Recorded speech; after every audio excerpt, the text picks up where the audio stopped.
toutes et à tous, j'ai l'immense plaisir de vous retrouver sur ma chaîne Booktube d'encre et de papier. J'espère sincèrement que votre mois de septembre a démarré sur les chapeaux de roue, que votre rentrée se passe bien. Pour ma part, je suis un peu fatiguée, mais très contente de vous retrouver, et pas pour n'importe quelle vidéo, puisque c'est un challenge qui a été attendu par tout le monde depuis des semaines, des mois sur tous les réseaux, puisque dans cette vidéo, je vais vous présenter ma pile à lire pour le Pumpkin Autumn Challenge. Si par hasard vous ne connaissez pas ce challenge, sachez que c'est un challenge qui existe maintenant depuis 3 ans je crois, qui a été créé par Guimauze de la chaîne Booktube Le Terrier de Guimauze. Je vous mettrai bien entendu tout ça en barre d'infos. Le principe de ce challenge est très simple. Entre le 1er septembre et le 30 novembre, vous devez lire un certain nombre de livres en rapport avec des thématiques qui tournent en partie autour de l'automne, mais aussi de la fantaisie, de la science-fiction, etc. Guimauze a établi 4 menus. Dans chaque menu, il y a 3 sous-catégories. Et en fonction de votre capacité de lecture, vous lisez 1, 2, 3 livres par catégorie, par menu. Voilà, ça dépend de vous. Pour ma part, j'ai décidé de me challenger au maximum pour ce Pumpkin Autumn Challenge, puisque j'ai décidé de relever le défi Un appétit de goule. Donc le principe, c'est de lire un livre par catégorie, soit 3 livres par menu, soit environ 12 livres. Voilà, même si dans cette vidéo, je vais vous présenter bien plus que 12 livres, puisque comme vous le savez sûrement, je n'aime pas les piles à lire trop strictes. En général, d'avoir des livres trop imposés me fait perdre l'envie de lire et je ne m'y conforme pas. Donc j'ai décidé par catégorie, quasiment pour toutes, de choisir 2 livres, et le moment venu, je choisirai entre les 2 livres pour me laisser un peu de liberté. Après, peut-être que j'en lirai plus, peut-être que j'en lirai moins, on verra. Le principe, c'est avant tout de se faire plaisir. Et avant de commencer, je voudrais simplement vous préciser que pour ma part, je commencerai ce challenge seulement le 15 septembre et pas le 1er, parce que j'ai décidé de prolonger un petit peu mon Summer Challenge jusqu'au 15 septembre parce que ça m'arrangeait, et que 2 mois et demi pour lire 12 livres, pour moi c'est largement suffisant. Donc je vous présente certes ma pile à lire maintenant, mais je commencerai seulement ce challenge mi-septembre. Voilà, tout simplement, et on démarre tout de suite.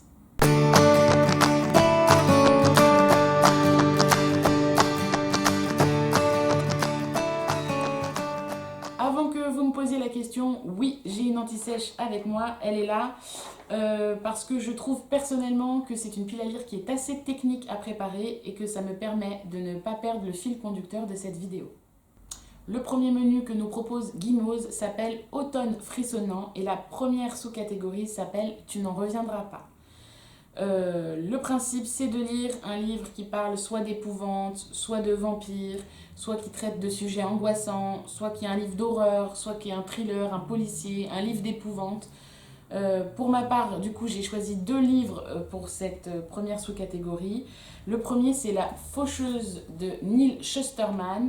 Alors, je vous avais dit que j'avais déjà commencé ce livre il y a quelques mois, mais il m'angoissait tellement que je l'ai abandonné. Donc, j'ai décidé que ce challenge était l'occasion de le reprendre parce que je me sens beaucoup mieux dans mes baskets en ce moment. Donc, j'ai envie d'essayer. Le principe est assez simple. Je crois que c'est un jeune homme ou une jeune fille qui doit devenir un faucheur parce qu'on est dans un monde où il y a des faucheurs qui se pointent chez vous. Et si vous résistez, ils tuent toute votre famille, vous compris. Alors que si vous acceptez qu'ils prennent votre tête, votre famille est protégée pendant 1 an. Et cette histoire raconte la formation d'un faucheur, un apprenti faucheur, quoi. Si je dis pas de bêtises. Et le deuxième livre du coup que j'ai choisi pour cette catégorie Tu n'en reviendras pas, c'est Rebecca Keane, Traqué, le tome 1. C'est l'histoire d'une femme vampire qui a une fille, je crois, et le reste, je sais plus trop. Voilà, ça fait longtemps que je dois le lire, très longtemps qu'il est dans ma pile à lire, c'était l'occasion de le placer. La deuxième sous-catégorie de ce premier menu automne frissonnant s'appelle Les Os de David Jones. Donc oui, c'est une référence à Pirates des Caraïbes. Et il y a même un jeu de mots dans Les Os de David Jones, puisque les os, le squelette, mais il y a aussi les eaux, la mer, les océans.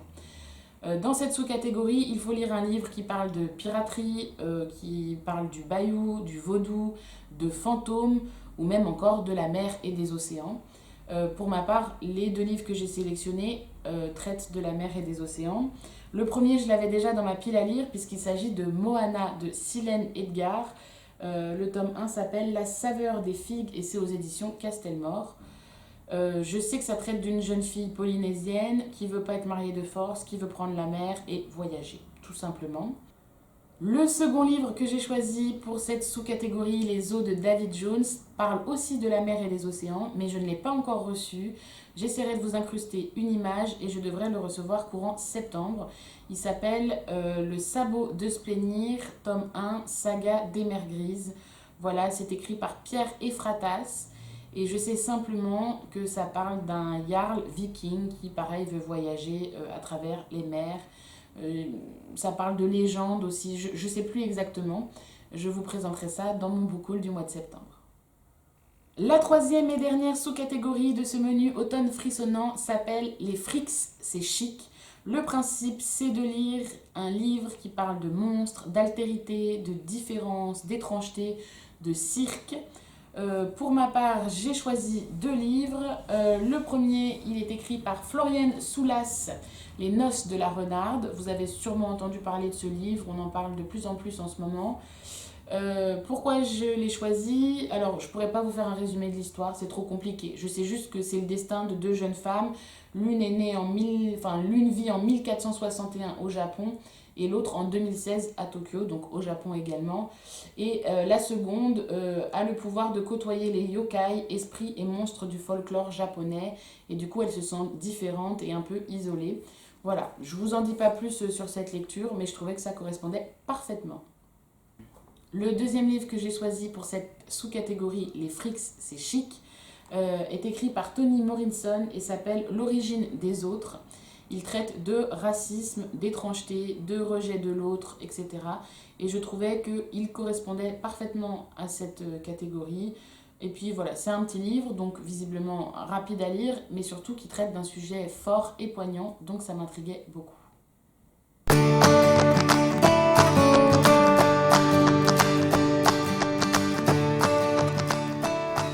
Pour continuer, le deuxième menu que nous propose Gimoz s'appelle Automne Enchanteur.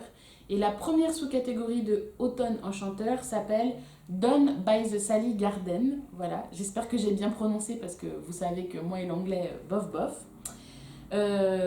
Pour cette sous-catégorie Done by the Sally Garden, il faut lire un livre, soit qui contient de la poésie, soit qui parle d'histoire romantique, soit qui parle de gothisme. Voilà, pour ma part, j'ai choisi comme premier livre Les plus beaux poèmes d'amour de la langue française de Jean Orizet. Donc c'est plein de poèmes d'amour, certains sont écrits par Baudelaire, d'autres par Apollinaire, d'autres par Musset. J'avais déjà lu ce livre, je crois, pendant ma scolarité, mais là j'avais très très envie de le relire parce que j'adore la poésie et j'aime bien les histoires d'amour. Alors quand on parle d'amour dans un poème, moi j'aime bien, donc pourquoi pas. Et le deuxième livre que j'ai choisi pour cette sous-catégorie Done by the Sally Garden, c'est une romance écrite par Lily Haim qui s'appelle Mon plus beau rêve et qui est une histoire d'amour entre 2 jeunes hommes qui sont mal dans leur peau et qui vont tomber raides dingues amoureux malgré leurs difficultés au quotidien. J'adore en plus la plume de Lily Haim, donc c'est un livre qui me plairait beaucoup de lire. La deuxième sous-catégorie du menu Automne Enchanteur s'appelle Mon voisin le Kodama. Le principe, c'est de lire un livre qui parle soit de la forêt, soit des esprits, soit qui raconte des légendes, soit qui parle de voyage, etc. Pour ma part, le premier livre que j'ai choisi s'appelle On a 20 ans pour changer le monde. Donc je considère qu'il fait partie de la catégorie Nature Writing, c'est-à-dire qu'on parle de la nature, de l'écologie, etc. Voilà, le principe, c'est de consommer autrement et de préserver notre planète. Donc, je trouvais ce livre très instructif et d'actualité. Et le deuxième que j'ai choisi, c'est un livre de Mike Horn qui s'appelle Latitude Zéro, qui parle du coup forcément de voyage, pour ceux qui connaissent Mike Horn.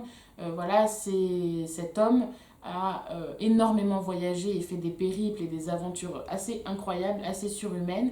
Et dans ce livre, ça raconte comment il a fait le tour du monde en suivant l'équateur, où il a fait plus de 40 000 kilomètres de manière très aventureuse. Et voilà, et j'aime beaucoup cet aventurier. Il est assez imbu de lui-même, mais j'aime beaucoup les périples qu'il a fait. Donc ça me plairait beaucoup de découvrir ce livre de lui. La troisième sous-catégorie de ce menu Automne Enchanteur s'appelle Misty Day. Et pour cette sous-catégorie Misty Day, il faut sélectionner un livre, soit qui parle de dieux et de déesses, soit qui parle de nécromancie, soit qui parle de résurrection, soit qui parle d'animaux. Pour ma part, j'ai choisi 2 livres. Le premier que j'ai choisi est écrit par Alison Germain. C'est un tome 2 et ça s'appelle L'ultime oracle, les chroniques homérides. Je l'ai acheté aux Imaginales à Épinal. Voilà, et je suis assez impatiente de poursuivre cette saga. Pour la petite histoire, c'est une jeune fille qui a récupéré le don du souffle de Midas, c'est-à-dire que quand elle touche un objet, il se transforme en or. Voilà, et en plus, j'adore Alison Germain. Si son nom d'auteur ne vous dit rien, peut-être que vous connaissez quand même sa chaîne Booktube qui s'appelle Lily Bookin. Voilà, elle est très connue et c'est une nana qui est vraiment géniale et passionnante. Donc je suis impatiente de découvrir la suite de sa saga. Et si jamais je n'ai pas envie de lire L'ultime oracle de Alison Germain, le second livre que j'ai choisi s'appelle Before I Fall. Il parle de résurrection et c'est écrit par Lorraine Olivier. C'est l'histoire d'une jeune fille qui s'apprête à mourir le jour même jusqu'à ce qu'elle se rende compte qu'en fait elle a plusieurs vies. Puisque sur la 4e de couverture, c'est écrit « Que feriez-vous si le jour de votre mort, vous obteniez une seconde chance? Que feriez-vous si vous en obteniez 7 ?» Un peu comme les chats, quoi. La nana, elle a 7 vies, 8 vies, bref. Voilà, et il paraît que ça a été un roman à succès et que Netflix en a fait un film. Mais je ne veux pas voir le film tant que je n'aurai pas lu le bouquin que ma maman m'a gentiment offert il y a quelques mois. Voilà. La dernière sous-catégorie du menu automne enchanteur s'appelle Prenez garde aux souliers pointus. Donc si jamais vous ne l'avez pas encore deviné, il faut lire un livre soit qui parle de sorciers ou de sorcières, soit qui parle de féminisme.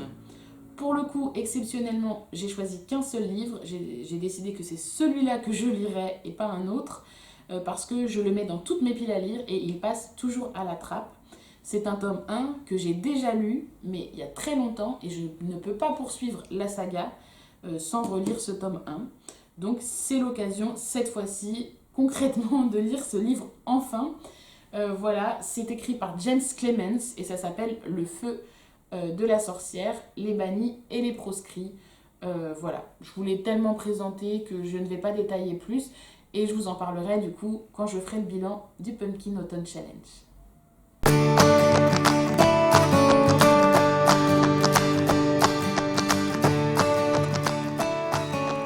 À présent, je vais vous parler du 3e menu qui s'appelle Automne douceur de vivre. Pour être très honnête, ce n'est pas celui qui me parlait le plus, c'est même celui pour lequel j'ai le plus galéré à trouver des livres. Mais bon, c'est chose faite, donc ça devrait le faire. La première sous-catégorie s'appelle Jack O'Lantern, voilà, et le principe est simple, c'est de lire un livre qui parle soit d'Halloween, soit qui est feel good, donc quand on le lit, c'est un livre où on se sent bien, soit qui parle de l'enfance, voilà, plein d'autres choses comme ça. J'ai choisi un seul livre que en fait j'avais acheté l'année dernière pour le Pumpkin Autumn Challenge, mais que je n'ai pas eu le temps de lire, donc j'ai décidé de le ressortir ce mois-ci. Et ça s'appelle L'arbre d'Halloween de Ray Bradbury aux éditions Folio. Je ne peux pas trop vous dire de quoi ça parle. Je crois que c'est un jeune homme qui va chercher des bonbons et qui cherche un de ses amis. Je suis pas sûre, mais je crois que c'est ça. Donc voilà, pour cette catégorie Jack O'Lantern, c'est forcément ce livre-là que je lirai. La deuxième sous-catégorie de ce menu Automne douceur de vivre s'appelle L'autre mère. Le principe, c'est de lire un livre soit qui parle de la famille, soit qui parle d'amitié, soit qui parle d'illusion ou de faux semblants. Moi, j'ai choisi 2 livres. Le premier s'appelle Tomber du nid de Clotilde Noël. Voilà, c'est l'histoire d'une maman qui a décidé, je crois, d'adopter une petite fille trisomique et qui raconte du coup l'accueil de cette petite fille trisomique dans leur famille, comment ça se passe. Voilà, je trouvais que c'était intéressant et touchant comme livre, donc je suis assez curieuse de le lire et même très pressée. Le second livre que j'ai choisi pour cette sous-catégorie, L'autre mère, s'appelle La nébuleuse Alma et c'est écrit par Luc Blanc-Villain. Voilà, ça fait très longtemps que je l'ai dans ma pile à lire. Quand je l'ai acheté, je comptais le lire assez rapidement. Le problème, c'est que ce livre a trop fait écho en moi quand je l'ai acheté, puisque je vivais une période un peu compliquée, et que ce livre traite d'amitié et de faux semblants, puisque c'est l'histoire d'une jeune fille qui, entre guillemets, trahit sa meilleure amie et décide du jour au lendemain de lui tourner le dos, et l'autre, elle comprend pas pourquoi d'un seul coup son amie n'est plus son amie. Et quand j'ai acheté ce livre, j'avais moi-même de gros conflits d'amitié. Et du coup, ça me faisait trop mal de lire ce livre, donc je ne l'ai pas lu. Mais là, c'est l'occasion, hein, faux semblant, illusion, amitié, ça correspond parfaitement à la catégorie l'autre mère. La troisième et dernière sous-catégorie du menu automne douceur de vivre s'appelle un cinnamon roll et un chai latte s'il vous plaît. Le principe est simple, il faut lire soit une nouvelle, soit un recueil de nouvelles. Pour ma part, j'en avais absolument pas dans ma pile à lire, donc j'ai commandé un livre pour l'occasion qui devrait arriver en septembre. J'essaierai également de vous incruster une image. Du coup, le recueil de nouvelles que j'ai commandé s'appelle Nouvelle vie et autres récits de Pierre Bordage. Et c'est des nouvelles qui parlent d'industrialisation, de clonage, et qui est un peu une critique de notre technologie moderne, si je ne dis pas de bêtises. Donc je suis assez curieuse de découvrir ça.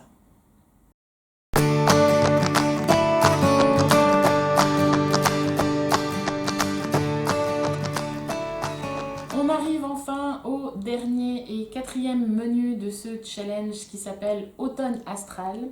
Et la première sous-catégorie de ce menu Automne Astral s'appelle, j'espère que je vais bien prononcer parce que c'est encore de l'anglais, s'appelle You Are Just As Sane As I Am. Voilà, et le principe est simple, c'était de choisir un livre, soit qui parle d'étoiles, de lune, de l'espace, d'astronomie, d'astrologie ou encore de clairvoyance. Pour ma part, j'avais pas vraiment de livre qui correspondait ou qui me parlait pour cette sous-catégorie. Donc j'ai décidé d'en commander deux que je n'ai pas encore reçus. Donc pareil, je vous incrusterai les images. Le premier livre que j'ai choisi s'appelle Le temps des étoiles de Joe Ruxinol, je crois, si je ne dis pas d'ânerie. Et l'histoire est assez simple. C'est l'histoire de deux garçons qui sont en cours d'histoire, en troisième. Et l'un entraîne l'autre à être antisémite.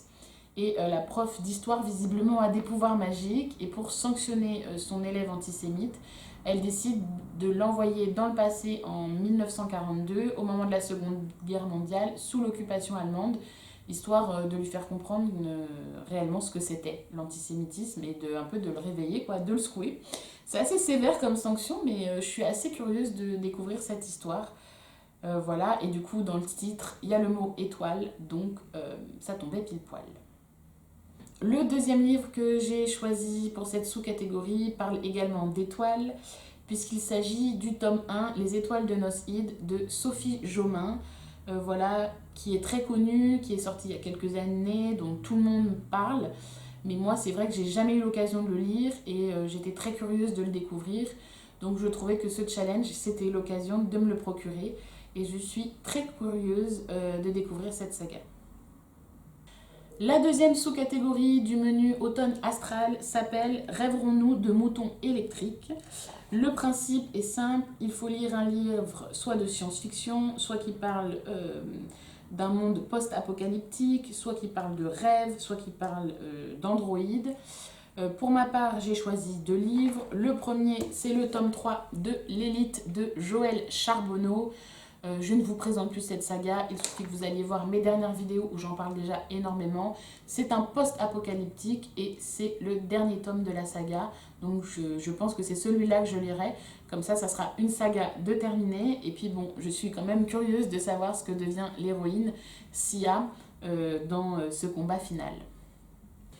Et le deuxième livre que j'ai choisi pour cette sous-catégorie Rêverons-nous de moutons électriques s'appelle La Muse des cauchemars, le tome 2 de Laini Taylor. C'est la suite du Faiseur de rêves, le tome 1. Donc rêve, cauchemar, hein. On est pile poil dans la catégorie. Pareil, je ne vous fais pas un résumé de ce livre parce qu'il est très complexe et qu'en plus c'est le tome 2. Mais si vous voulez en savoir plus, allez voir mon bilan du challenge du mois de la fantaisie et vous en saurez plus. La troisième et dernière sous-catégorie du menu automne astral s'appelle Songe d'une nuit d'automne. Voilà, j'adore le titre, je trouve le clin d'œil génial. Et c'est tout simple, pour Songe d'une nuit d'automne, il faut lire un livre qui fait penser à la nuit. Donc un livre soit qui est bleu, soit mauve, soit violet. Pour ma part, j'ai choisi 2 livres bleus pour cette sous-catégorie. Le premier est de Gwendoline Clark, ça s'appelle D'encre de verre et d'acier.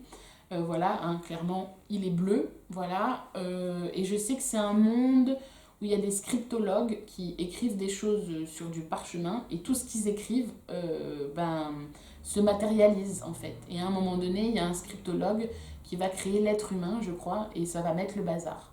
Donc c'est pas mal, mais c'est qu'un tome 1, donc ça m'obligerait à découvrir une nouvelle saga qui m'intrigue beaucoup, mais j'ai tellement de sagas en cours que je suis pas sûre que ce soit celui-là que je lirai. On verra. Pour finir, le deuxième livre bleu que j'ai choisi pour cette sous-catégorie Songe d'une nuit d'automne, c'est un tome 2, ça s'appelle Aztèque, la voix du papillon et c'est écrit par Eric Costa.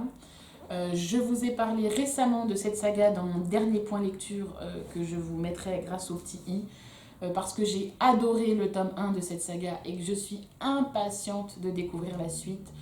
Voilà, c'est une jeune fille qui s'appelle Ameyal qui vivait dans son village avec sa famille, sa tribu, qui a été décimée par les Aztèques. Elle a été kidnappée, placée dans un harem et il va lui arriver plein de péripéties. Et j'adore le monde dans lequel elle évolue, j'adore son caractère, c'est une femme avec un très fort caractère. Voilà, à la fin du tome 1, il lui arrive quelque chose quand même d'important et je suis curieuse du coup de connaître la suite. Donc il y a de fortes chances que ce soit celui-là que je lis plutôt que l'autre. Voilà, cette vidéo est enfin terminée, j'espère qu'elle ne sera pas trop longue. Moi je suis ravie de vous avoir présenté ma pile à lire pour ce challenge que j'espère réussir et relever haut la main. Là-dessus qui ne se lance pas du tout des fleurs. Si vous participez vous aussi au Pumpkin Autumn Challenge, n'hésitez pas à me laisser un commentaire, à me partager vos piles à lire ou à me partager vos chaînes Booktube parce que j'adore regarder les piles à lire des autres. Et si jamais, grâce à cette vidéo, vous découvrez ce challenge et que vous avez envie d'y participer, n'hésitez pas à le faire parce que c'est vraiment super sympa, à aller voir la chaîne de Guimauve, à vous inscrire sur le groupe Facebook qui porte le même nom. Franchement, c'est un challenge qui est génial. Je vous conseille vivement et peut-être que du coup, ma pile à lire vous aura donné quelques idées. Voilà, laissez une trace de votre passage ou un petit pouce bleu, ça me ferait plaisir parce que j'ai fourni pas mal de boulot pour cette vidéo. En attendant, je vous embrasse et le plus important, n'oubliez pas, prenez soin de vous.